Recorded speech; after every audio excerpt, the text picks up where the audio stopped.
winter of 2025 has been the most turbulent winter season that I have ever encountered. Not only did we start with an historic snowfall in January, then in February there were periods of nice warm weather, and now here we are at the start of March, and it is a generally normal, though slightly below average, 45 degrees outside. And here I am in full gear, my leather chaps, my leather jacket, my full helmet, and my gloves, riding out to the piney woods in 45-degree weather at highway speeds. I can tell you that this is by far the coldest ride I have ever encountered in my years of riding. At 45 degrees Fahrenheit and with humidity around 50% or a little less, I can tell you that the wind chill was about 42 or 41 degrees Fahrenheit. At the highway speeds is only going to make it colder, so this is going to be a cold weather safety ride. And even though I have never ridden in the northern parts of the United States, I can still tell you that some of the principles that I learned from this can also be applied anywhere there is cold weather. Now, make no mistake, riding on this day was not an accident, nor was it on a whim. This was planned. There has been no rain or snow or ice in this area over the last few days. It was just a cold air mass from the Arctic region. So planning ahead for this ride, and actually for any ride, is paramount. I knew very well that there would be no icy or snowy conditions on this ride, so I knew I would have no problem with it. Now, with that being said, there's still some other things to consider before you just pick up your bike and go for a ride. As I already said, weather conditions and situations. Secondly, make sure you gear up. I've already mentioned that. My leather chaps, my leather jacket, my helmet, and my gloves. And also underneath my jacket, I'm wearing 3 shirts, 2 of them long sleeve, as a precaution. That way I ensure I can still brave the cold weather and the cold air. And even though I have never experienced hypothermia, I always want to make sure that I stave it off as best as I can, as we all should. And as I mentioned, I'm also wearing my full face helmet, and it does have a nose guard so that the warm hot air from my mouth does not fog up my visor easily. Now, I still have a vent on my mouth and a vent at the top of my helmet to let some air in, which is necessary because even when you do breathe heavy, it can blot out the fog easy. So again, take every precaution to make sure that you always have safety in mind, not just for your body, but also for your vision. So after studying the map and studying the weather and gearing up, you also want to ensure that your bike is also ready for any condition. Of course, you always check the vitals, the tire pressure, the oil pressure, make sure you have enough gasoline, and also ensure that your spark plugs are also up to date so that way you get the maximum spark and the maximum power that your bike needs. And once you have all that, you step outside. If it feels like you can take it, go for it. Now ensure that you can also train your brain and your heart to work together to adjust your riding practices and techniques. For example, even though this is not icy or snowy, you always want to probably increase your following distance. Maybe not take it so fast. And on your turns, maybe not lean so much. Of course, you gotta make sure your tire treads are good too. You gotta have plenty of traction, no matter if it's hot or super cold. But either way, you probably shouldn't lean so much, especially when you know there may be a threat of ice or snow. And also one thing, you may know your part of the world a whole lot better than I do. And you, of course, you know yourself a whole lot better than anybody else does. Know your limits. If you don't think you can handle it, always err on the side of caution. Always make sure that you feel comfortable on that saddle. If at any point you don't feel comfortable, just turn right around and come back home. Or if you're too far away from home, just pull off to the side of the road and make whatever adjustments are necessary. Let me make this as crystal clear as I possibly can. If you take safety over everything, I guarantee you, you are going to enjoy your ride a whole lot more. There is absolutely no shame and changing your mind because of weather. The most important thing on that motorcycle is you, your life.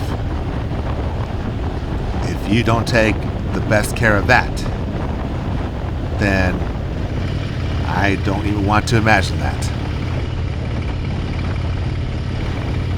The very best way to enjoy the ride is by doing it with safe practices and the thrill of the ride itself. You don't have to do anything extreme, because in extreme weather, the weather will win if you don't take extreme care of you. Now allow me again to set the scene. This is at about 5:30 in the morning in the middle of March, and we are blazing up to the country roads. So it's still early in the morning before daylight savings time, and I knew the sun was about to come up. And I also knew when the sun comes up in the country, we are going to get some very beautiful shots of the Texas countryside. That in itself was enough for me to get on this motorcycle and go for a ride this early in the morning. Now, I will get off my soapbox, and we are going to enjoy this ride into the great country of Texas.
I had a very great blessing when I acquired this bike.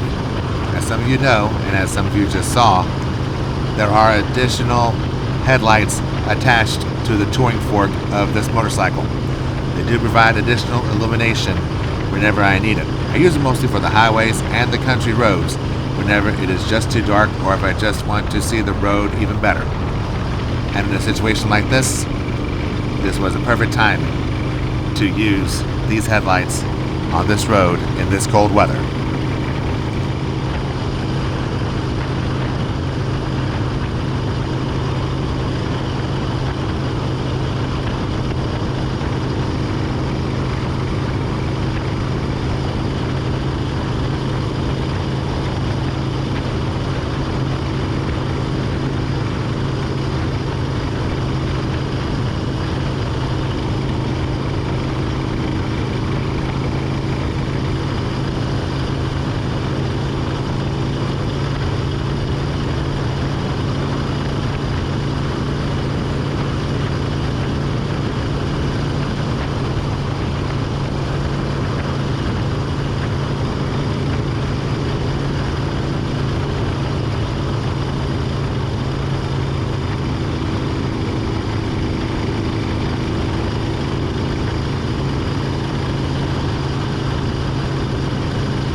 Unfortunately, as I predicted, at this point of the ride, even though I had plenty of glove protection on my fingers were still getting numb.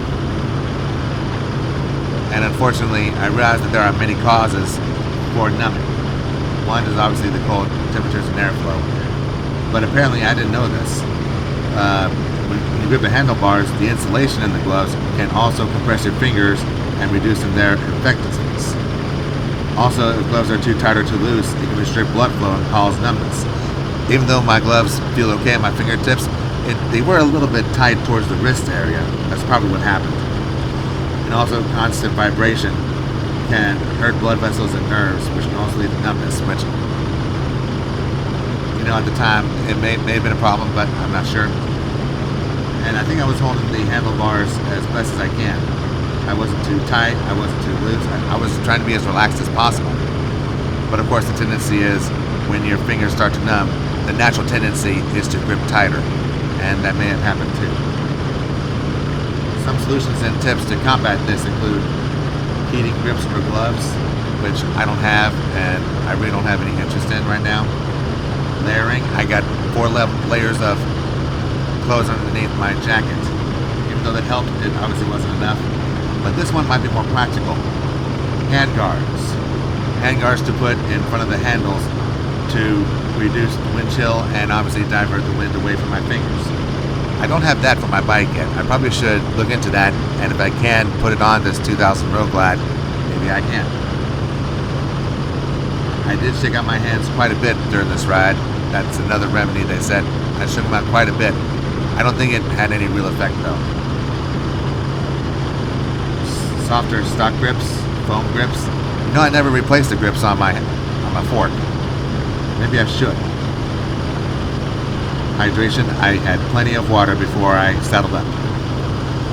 And I was very well warm before I left. So, there's other remedies to fix this issue. But like I said, here in Texas, we don't really have that issue on a constant, everyday basis. Not even during the winter. During a normal winter, it does have a little chill to it generally, but not like this. And honestly, this is my first situation where I am blazing along the highway at 70 miles per hour with 45-degree weather.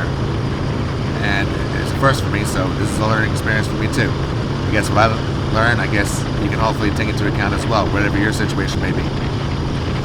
Anyway, I hope that helped.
become obvious at this point in the ride that the sun was really starting to rise to my back. So, I decided to go ahead and deactivate the additional headlights since I didn't need it. Hey, whenever you feel comfortable, feel free to make adjustments.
some people might think it's absolutely crazy what we're doing, riding around in any kind of weather condition.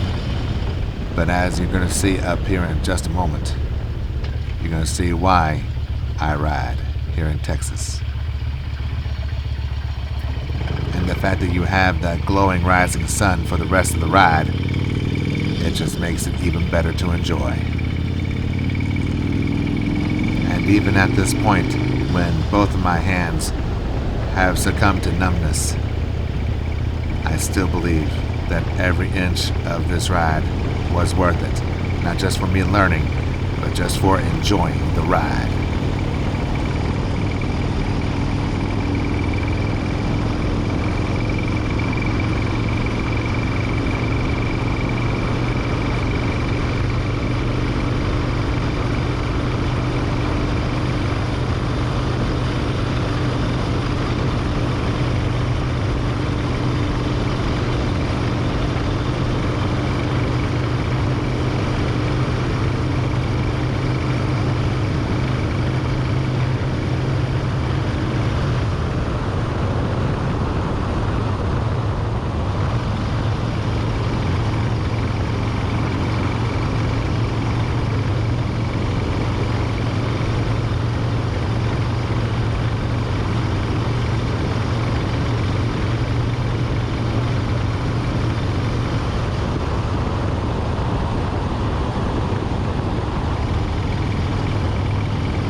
Unfortunately, you are going to hear for the remainder of this ride several hesitations in my engine.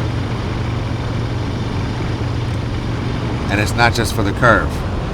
That is because I am trying to regain more feeling into my right hand, where my throttle is. The numbness is really starting to take hold of both my hands at this point. I mean, almost to the point where I was seriously considering to pull over and find some way to get rid of the numbness. But the way I see it, as long as my hands were still flexing when I want them to flex, then I know I'm going to be okay. It's just annoying. Honestly, the numbness is just annoying more than anything else. Not necessarily scary to me, just straight up annoying.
we approach Texas Highway 61 to go north. This philosophical question just hit me, and now I want to ask you, my viewers, what do you think? Do you believe in your mind, even with the ice-cold air running into your body and your hands numbing up?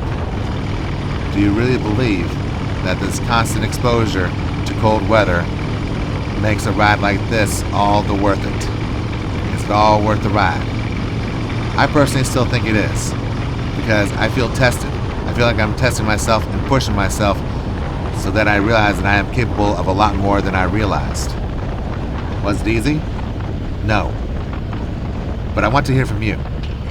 Go and sound off in the comment section what you think about extreme weather and pushing yourself and discovering yourself in this situation, or learning about yourself. Are you learning about yourself? Are you pushing yourself? Or is it just too much in your mind?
I knew that up here in Devers, there was this very nice gas station that is big enough to settle almost any need, including fighting the cold. But I still wanted to push myself all the way to the destination. I know that sounds crazy, but I really wanted to challenge myself and go all the way to the destination without wimping out. And yes, I'm well aware that my brakes are dirty. This motorcycle has gone almost 1,000 miles without a wash. So yes, I'm very well aware of that.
Unfortunately, the battery in my camera died before I was able to make it to my destination, and I did not hook up the power supply. I kinda wish I did.